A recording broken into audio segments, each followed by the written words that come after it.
Revisar las trayectorias de las mujeres con la mirada puesta en el largo tránsito que han tenido que recorrer para la defensa y reivindicación de sus derechos sociales y laborales no puede sino conducir a cuestionar las bases mismas del discurso canónico de la historia.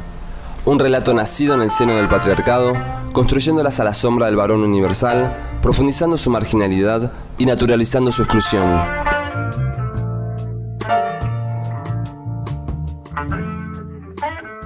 Si Aristófanes escribe la Lisístrata para ridiculizar a las mujeres que piden derechos, ¿se le ocurrió a él o en aquel momento había un referente de mujeres que pedían derechos? Es decir, nadie hace una comedia ridiculizando lo que no hay cotidianamente. Entonces, eso por contraste me quiere decir que había muy probablemente 1, 2, 10 en Atenas, no tengo idea cuántas porque no lo sabemos, pero había algún grupo de mujeres que quería ir a las asambleas y que reclamaba la legitimidad de ir a las asambleas. Procesos de este tipo, donde aparecemos y desaparecemos, son, yo diría, sistemáticos a lo largo de la historia. Y siempre hay que ponerse a hurgar donde no estamos. Hay que hurgar donde no estamos. Entonces, porque donde no estamos aparecemos. Contrarrestar de alguna manera esta mirada de normalización de la ausencia es un trabajo cotidiano.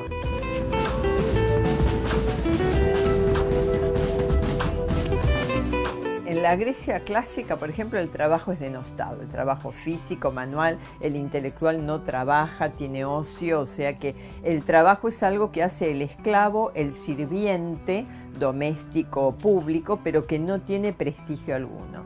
Esa idea de que el trabajo y el esfuerzo individual también es un bien, digamos, una actividad remunerada que me legitima como, llamémosle, poseedor de cierta propiedad, es tardía en la historia.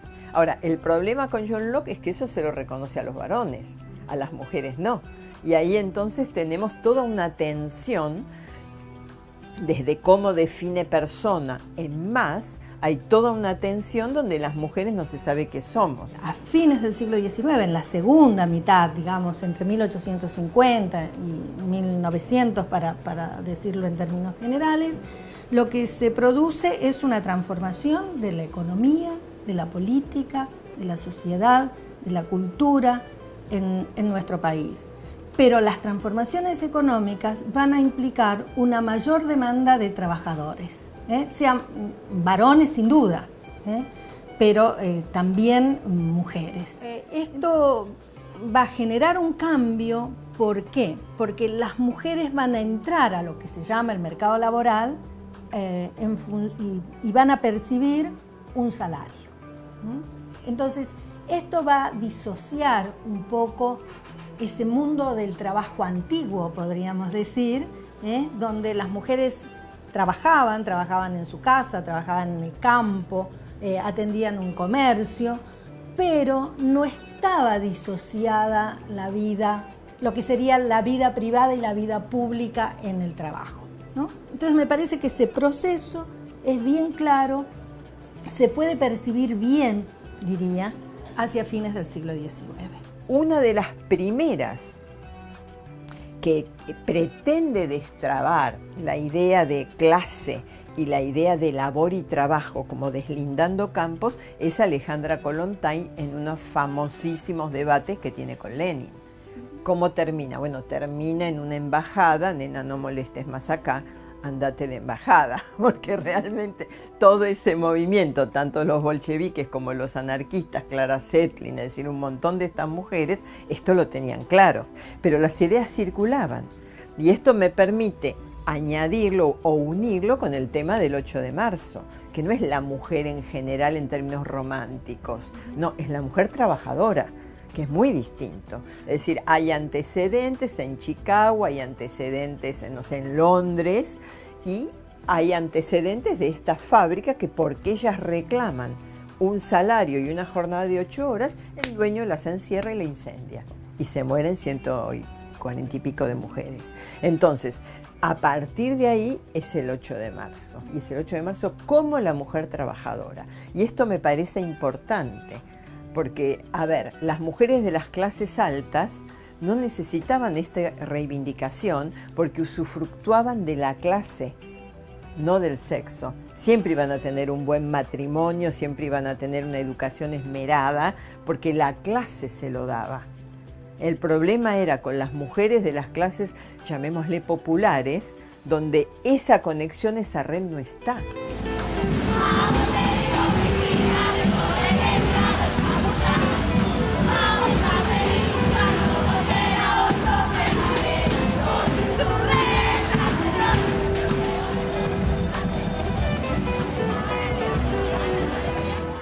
Las mujeres trabajamos siempre y ese trabajo lo hemos hecho en general históricamente con invisibilidad.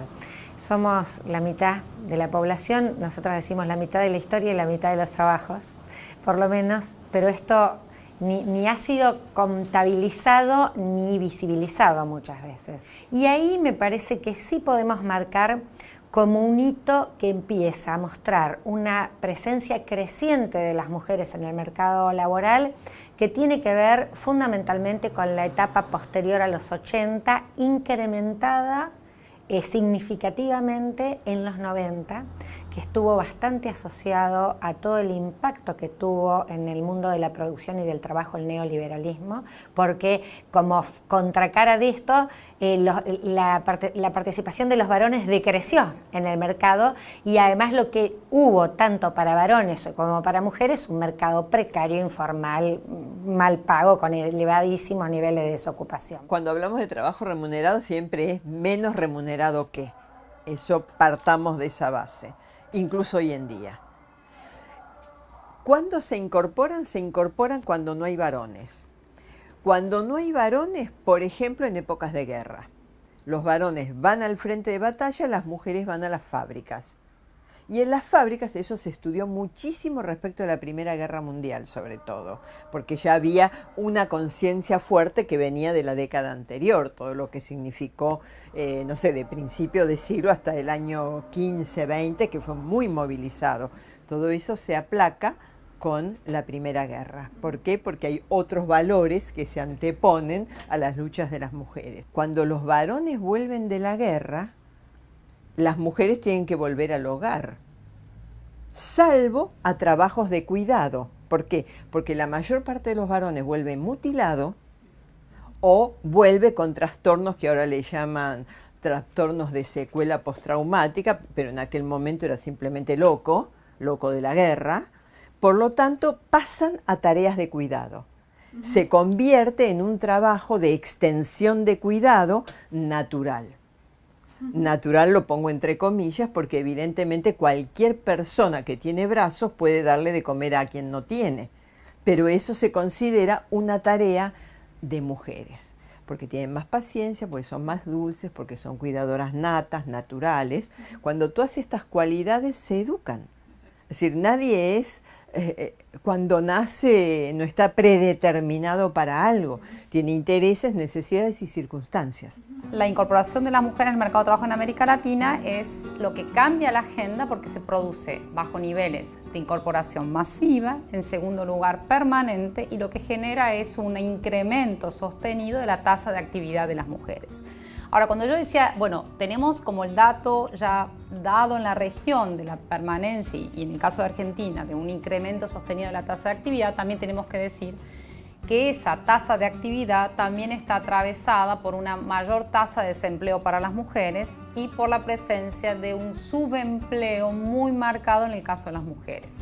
Esto significa que las mujeres en América Latina trabajan menos horas de las que demandan trabajar. Y además de trabajar menos horas de las que efectivamente demandan trabajar, no tenemos, como en otros mercados de trabajo, la presencia de trabajos de tiempo parcial. Estos son muy restringidos, no hubo nunca una dinámica, sino que lo que termina reduciendo en función de la oferta de trabajo que tienen las mujeres o de la ausencia de mecanismos de conciliación trabajo-familia para que puedan trabajar más horas. Las mujeres ganamos en promedio un 30-35% menos que los varones. Y este es un dato que los primeros estudios de género y todos quienes hacemos investigación o quienes están dentro del activismo y defensa de los derechos de las mujeres hicieron mucho énfasis en ponerle la evidencia empírica. En estudios claros sobre trayectorias salariales, trayectorias laborales, donde claramente se ve esta discriminación.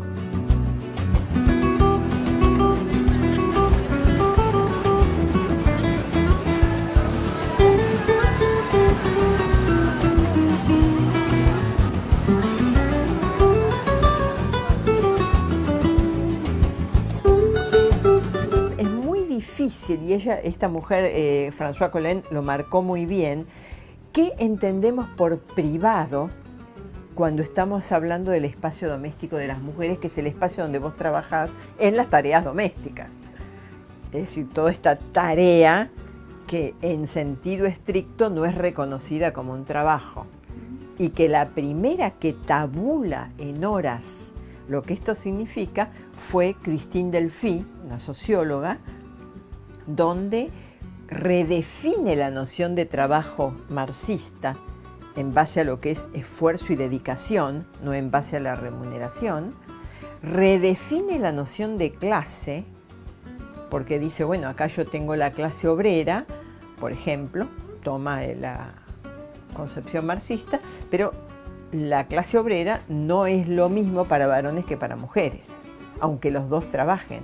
Porque ella vuelve y tiene, no sé, que lavar, planchar, cocinar, atender a los chicos. Es decir, Christine Delphi entonces dice, bueno, hay una jornada completa para ambos y una jornada o media jornada más para las mujeres que no tienen ni sábado, ni domingo, ni vacaciones, ni fiestas de guardar, digamos, como dice el refrán. Porque también el día de Año Nuevo, de Navidad, es el día que más trabaja. Porque viene la familia, porque hay que hacer un montón de otras cosas. Entonces ella calcula a nivel mundial, estoy dando las cifras que ella produce aproximadamente en el año 72, que es 1/3 no remunerado del trabajo mundial. De los cuales el otro tercio, también hecho por las mujeres, es remunerado y el otro tercio está hecho por los varones.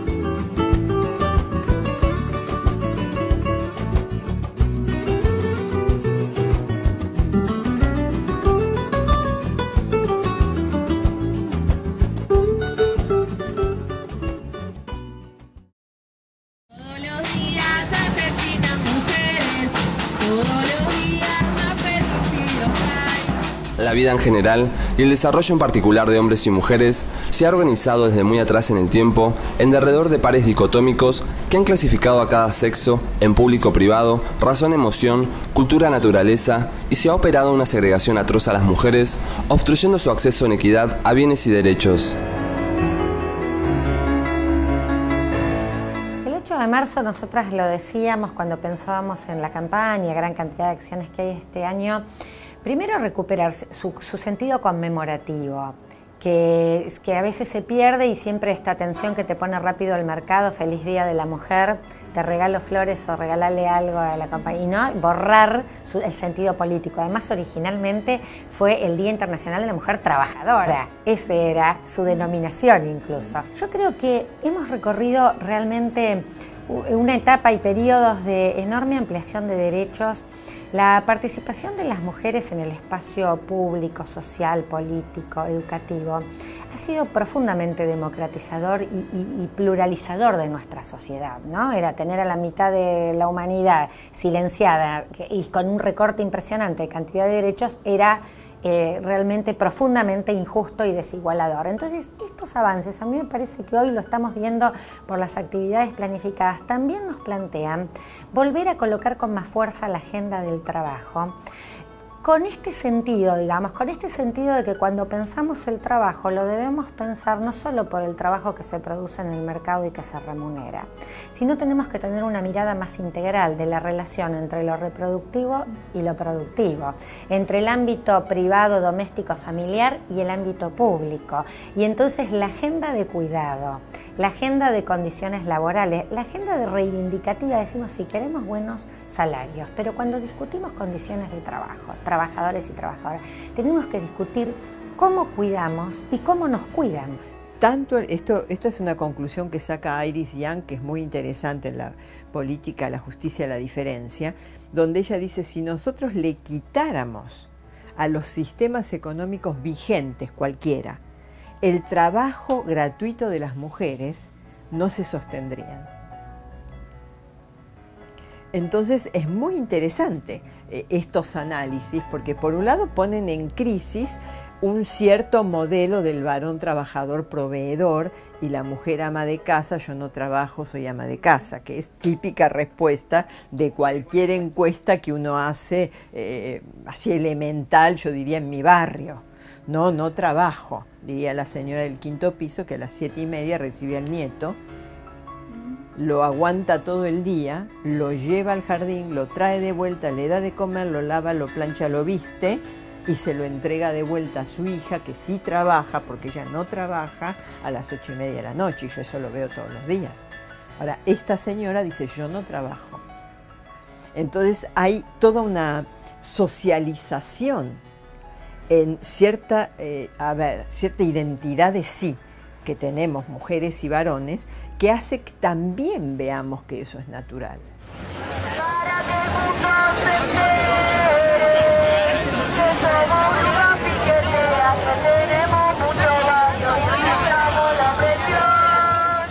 Las mujeres siempre van a reclamar un trato de igualdad de sus compañeros varones, ¿no? Pero la agenda sindical es la agenda de la organización obrera, ¿eh?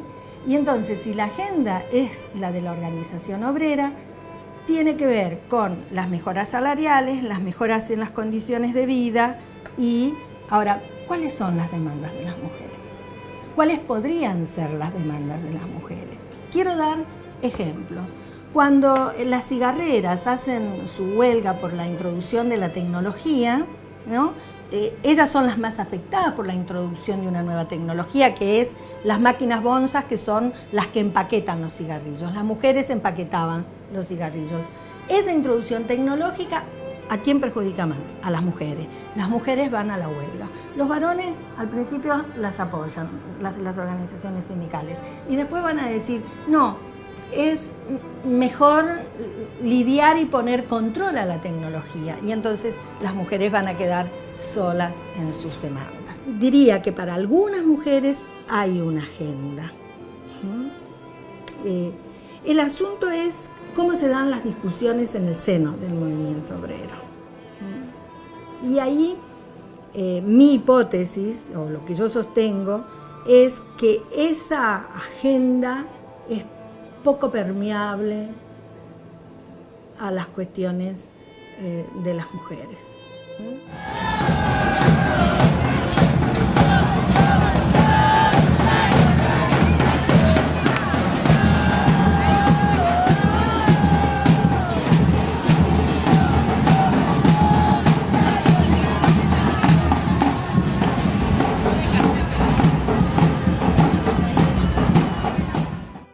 hacia fines del siglo XIX, después de 1890, donde se produce un movimiento, una revolución, una crisis económica importante, la crisis del 90 y la revolución del 90, van a empezar a organizarse muchos partidos o muchas agrupaciones, muchas organizaciones, por ejemplo las socialistas. ¿Por qué insisto muchas veces yo con la cuestión de las propuestas del Partido Socialista?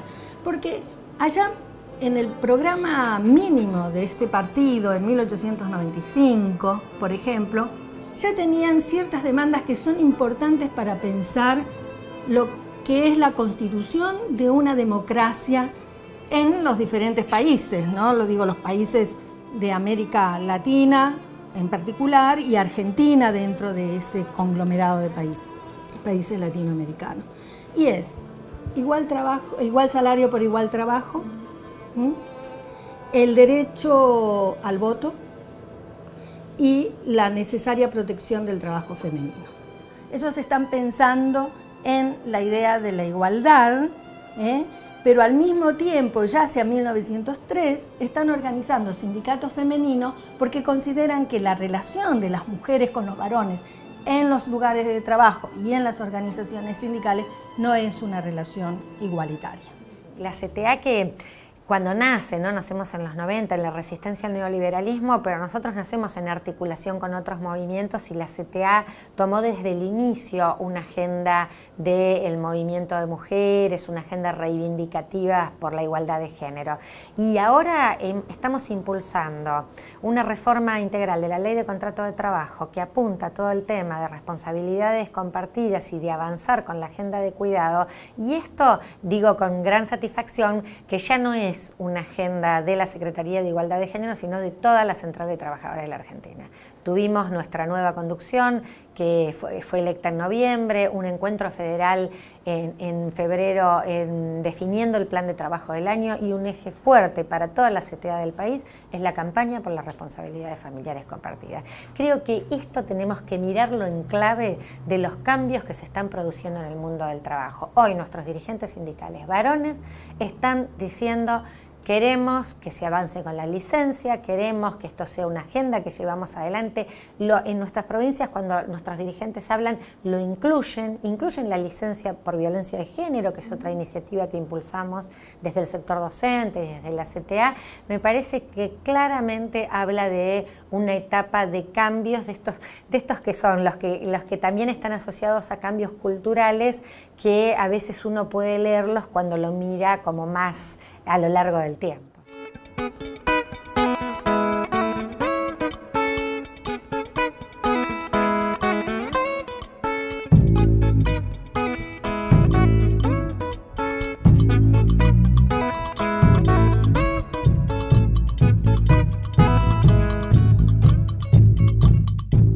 Yo creo personalmente que todavía las mujeres no ponemos reglas del juego. Negociamos lo que hay y sacamos el mejor partido posible, pero no imponemos reglas del juego, porque las reglas del juego las impone quien tiene el poder, y todavía no lo tenemos. Porque las mujeres que a nivel singular llegan a un lugar de poder, llegan de la mano de una estructura que las sostiene y a la cual obedecen, porque si no, no estarían donde están. Entonces es muy complicado esto. Yo lo veo desde afuera y lo veo desde filosofía, entonces la distancia por ahí es muy grande. Pero a mí me parece que todavía falta mucho en todos los países, primero, segundo, tercero, cuarto mundo, lo que uno quiera, para que podamos decir las mujeres pueden poner reglas del juego. A mí me parece que bueno, en el año 2013 sanciona la ley de cupo sindical, una ley de cupo sindical que no solo reconoce la participación de las mujeres en las conducciones de los sindicatos, de las federaciones, de las confederaciones, sino también plantea las mesas de negociación colectiva. Este último ámbito, un ámbito en el que está todavía muy pendiente la presencia de mujeres. Y acá me parece que en un espacio que sigue siendo muy jerarquizado, bastante vertical, como son las conducciones de sindicatos e incluso nuestra legislación respecto a las asociaciones sindicales, hay por debajo pasando algo fuerte en torno a la mayor participación de las mujeres. El que se vaya cumpliendo la ley de cupo en los sindicatos también está haciendo que ya en muchos sindicatos de nuestro país hay como un 30% más en algunos casos de mujeres en las conducciones, y yo creo que se está produciendo un movimiento que todavía es subterráneo, que no lo estamos viendo con la fuerza con la que por ahí vemos la presencia de mujeres políticas, pero que yo creo que en unos años también se va a dar cuenta. Hay un proceso de debate, de cambios en el mundo sindical que para mí se va a ver en no muchos años también en las conducciones, que van a ir dando cuenta de estos liderazgos de mujeres que siempre estuvimos en las bases, siempre estuvimos en las juntas de delegados, los cuerpos delegados, las juntas internas, pero hoy estamos participando de las conducciones y hoy hay redes, encuentros, articulaciones, debates que van fortaleciendo esta agenda. Me parece que si miramos otros espacios estamos con cierto retraso, pero creo que se están produciendo cambios y estimo que en no muchos años estos cambios los vamos a ver también en la cúpula y en los liderazgos de mujeres sindicalistas, trabajadoras, que hoy están transformando mucho de la dinámica de no solo sus lugares de trabajo, sino también moviendo un poco la lógica del sindicato.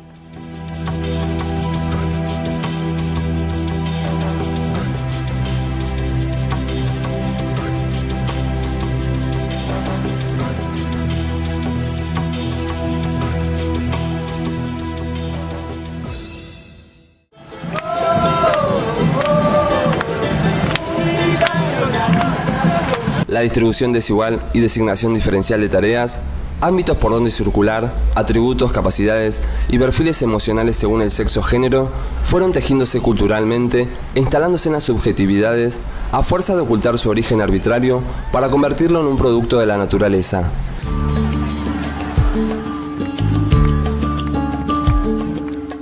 Las trayectorias laborales de las mujeres son, en principio, muy complicadas. Por lo pronto, hasta la década del 60, la disyuntiva era o trabaja o forma una familia.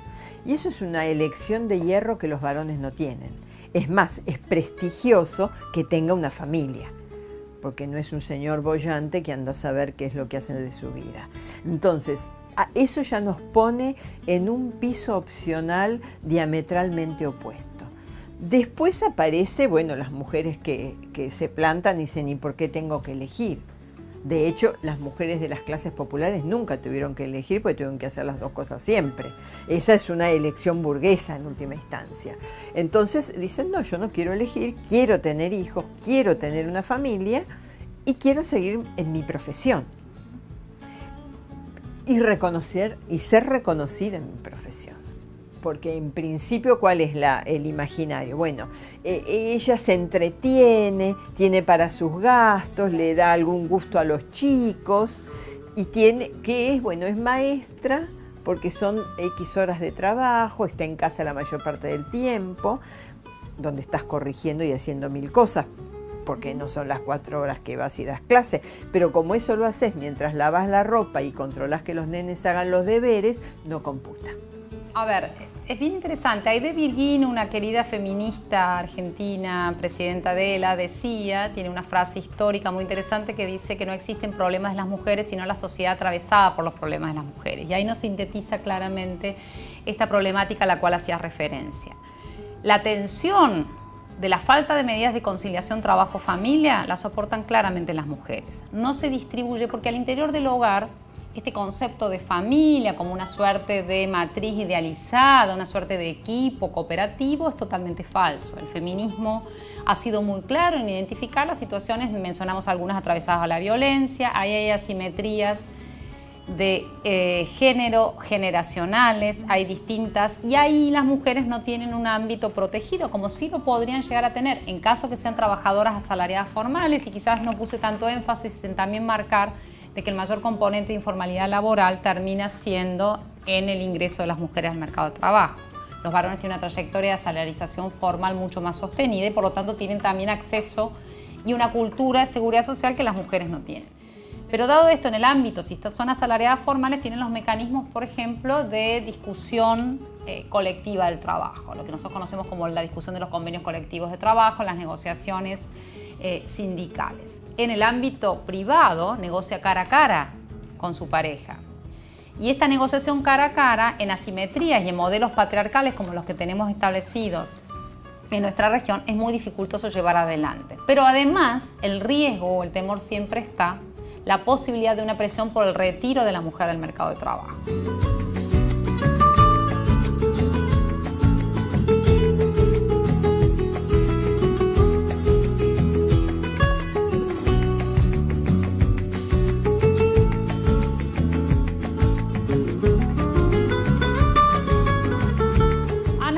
Los varones, y esto lo tenemos medido, hay muchas encuestas de uso del tiempo que lo permiten medir, han avanzado más en algunas responsabilidades. Siempre son responsabilidades lúdicas, el jugar con los niños, llevarlos a la escuela, ir al doctor.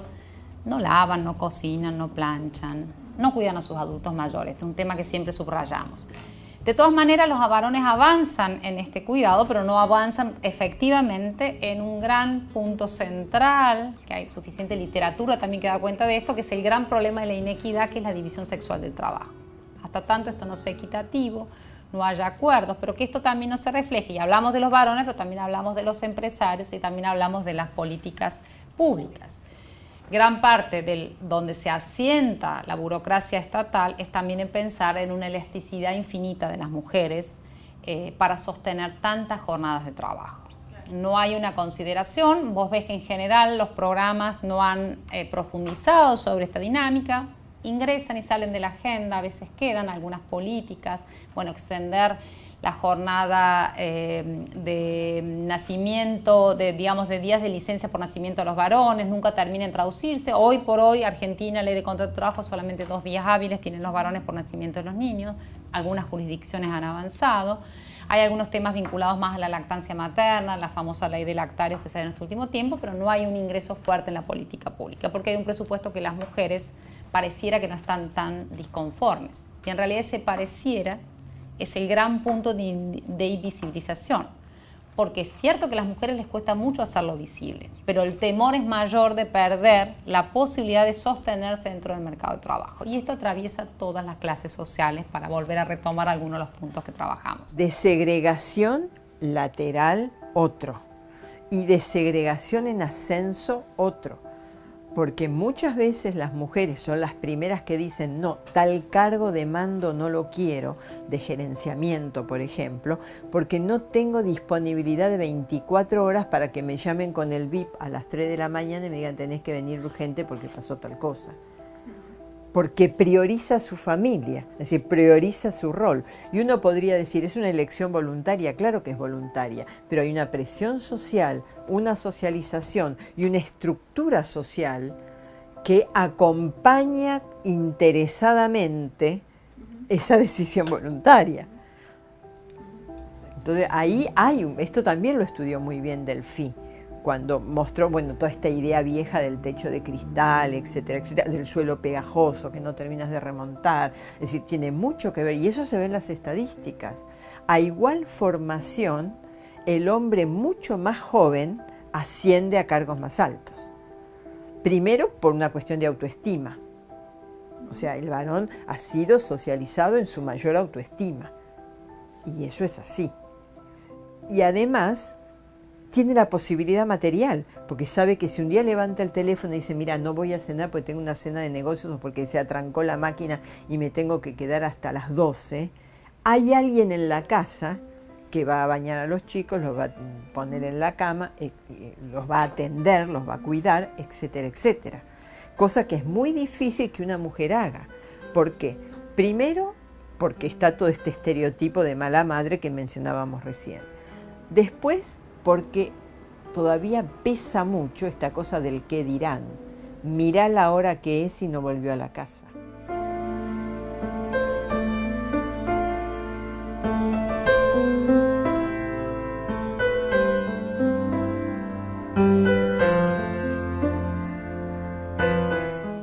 La consigna igual trabajo, igual salario para nosotros sigue siendo totalmente vigente. Decimos igual salario por trabajo igual valor, ¿no? Que es como lo que se ajusta más a plantear qué es lo que estamos formulando. Todavía hoy sigue habiendo problemas en casi todos los sectores. Las mujeres, depende qué tipo de sectores, las brechas son en la industria son mayores, por ahí en los servicios o en la educación o en la salud son menores, pero hasta en esos sectores sigue habiendo brechas de participación.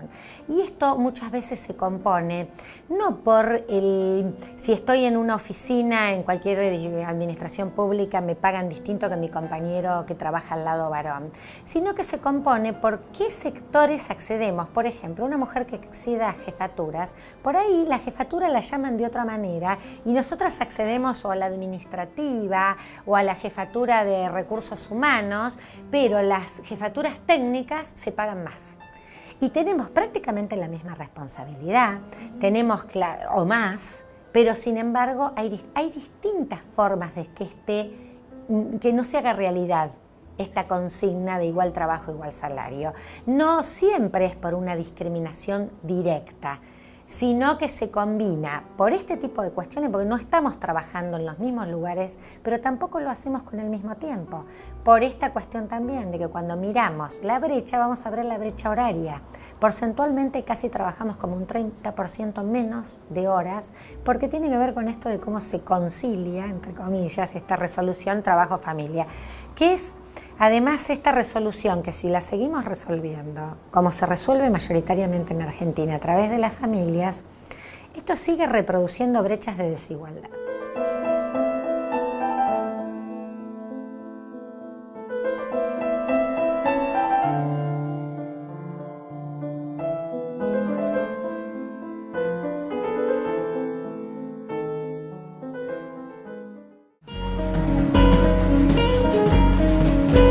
Una visión integral de la noción de trabajo es quizás uno de los aportes más cruciales y subversivos para el orden establecido que trajo consigo el feminismo y el movimiento de mujeres.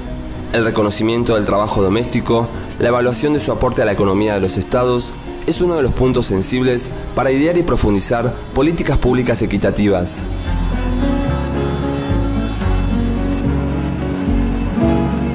Un comportamiento en relación a las mujeres de los sectores populares muy negativo que comienza en la postdictadura o en la dictadura militar, digamos, que es en la medida que se destruye el aparato productivo y que se pierden empleos formales, lo que crece es la economía de subsistencia y ahí estamos las mujeres.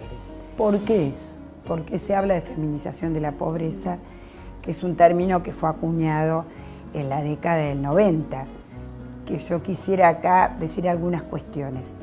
Nos sirvió, y sirvió de mucho, ¿no?, para generar conciencia, pero no fue positivo las políticas públicas que los organismos internacionales centralmente diseñaron para atacar esta problemática, porque fueron políticas focalizadas de transferencia de ingresos.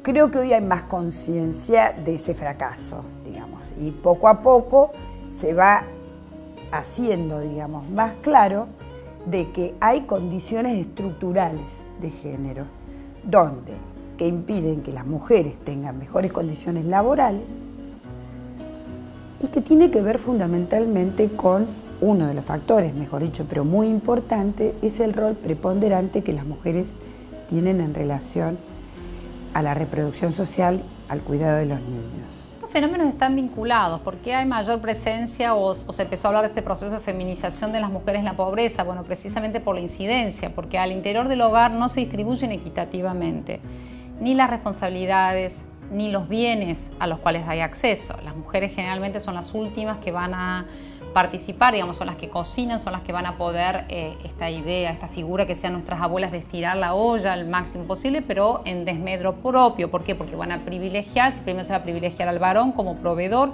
luego el resto del hogar. Entonces este proceso tiene que ver con procesos de ruptura de esta lógica, con mayor incremento, y este es un incremento que se da en toda la región, de hogares monoparentales de jefatura femenina, y por lo tanto al haber un único ingreso, pero además un ingreso atravesado por estas discriminaciones laborales que vimos, sin duda que va a ser un hogar donde va a estar mucho más desprotegido que el resto. Y después luego las estrategias de supervivencia que las mujeres van a desarrollar. Siempre desde las gestiones burocráticas hay una ponderación muy fuerte de ciertos sectores sociales. Bueno, qué bárbara estas mujeres, qué fuerza tienen, ellas con su bolsa salen y pelean mucho más mientras los varones tienen otros procesos. Bueno, esto tiene que ver con ciertas respuestas y capacidades reactivas mucho más rápidas de las mujeres, que tiene que ver con ciertos parámetros también culturales. A las mujeres se las ha educado culturalmente para tener muchas funciones al mismo tiempo. Lo que sí está claro y que podemos decir, y más conmemorando cada 8 de marzo, la situación es que todavía tenemos un largo camino para andar en términos de, para que efectivamente podamos decir que las mujeres hemos avanzado en equidad de género.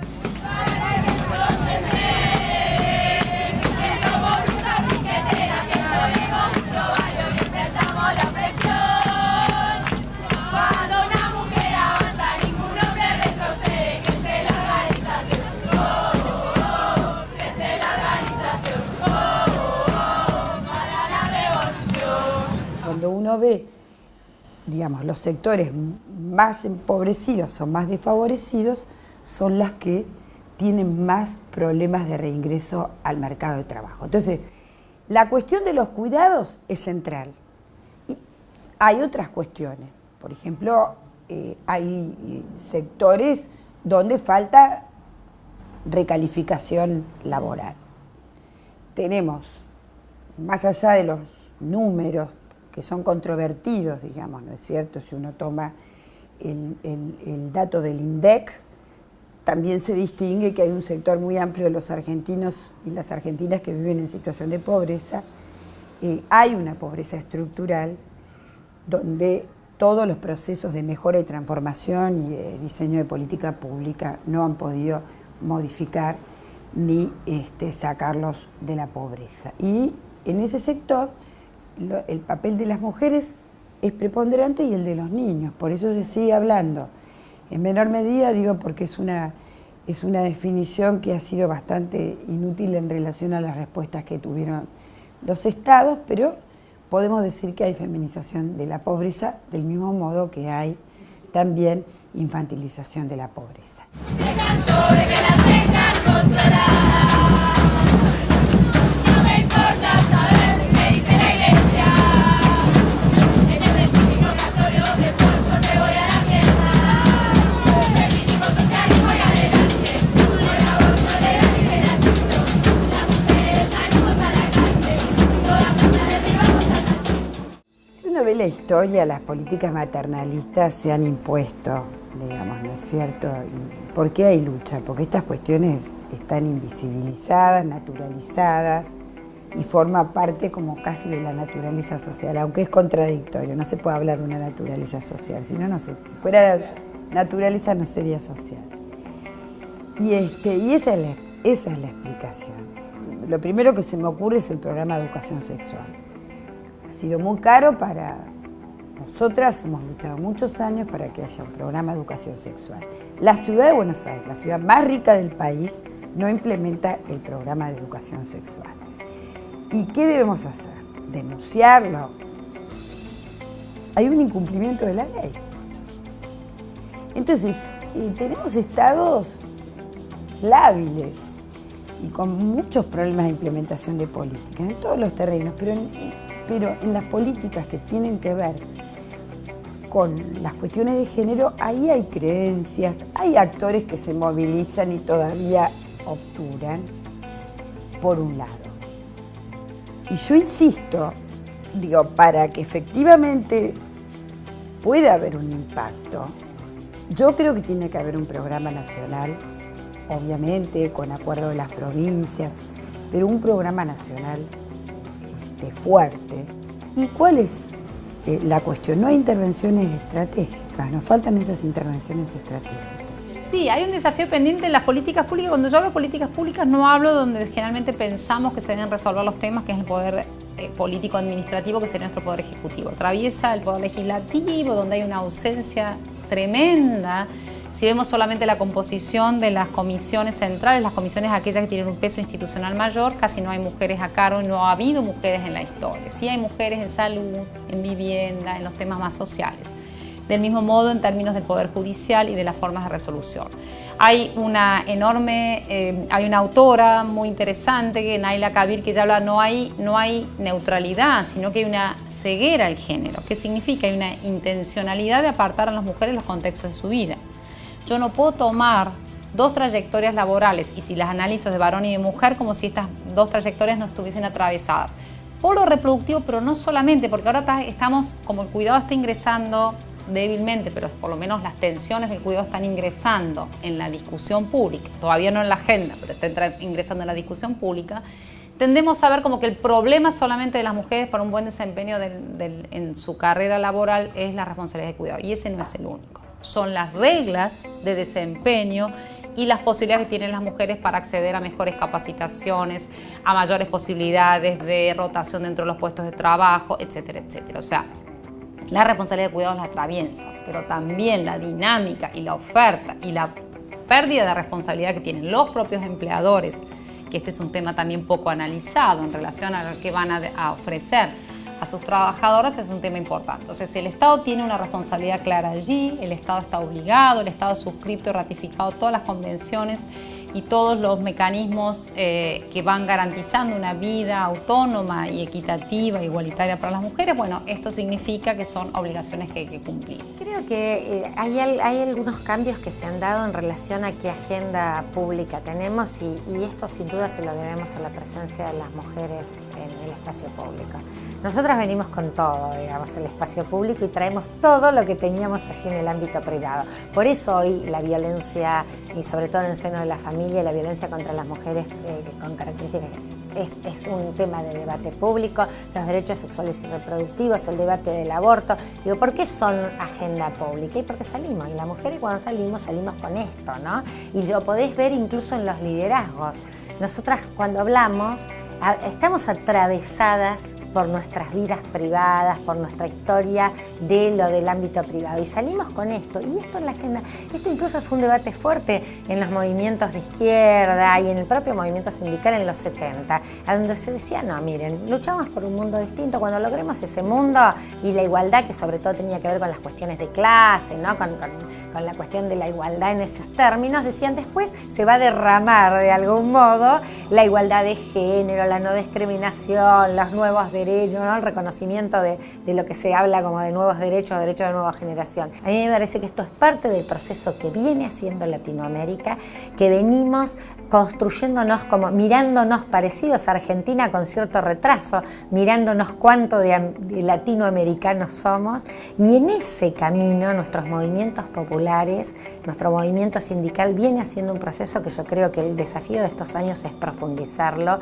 porque es cómo construimos en serio ese camino de la igualdad, ¿no? Cómo estamos cada vez más cerca, no solo que igualdad es una bella palabra y femenina, sino que es algo a lo que podemos aspirar a acercarnos.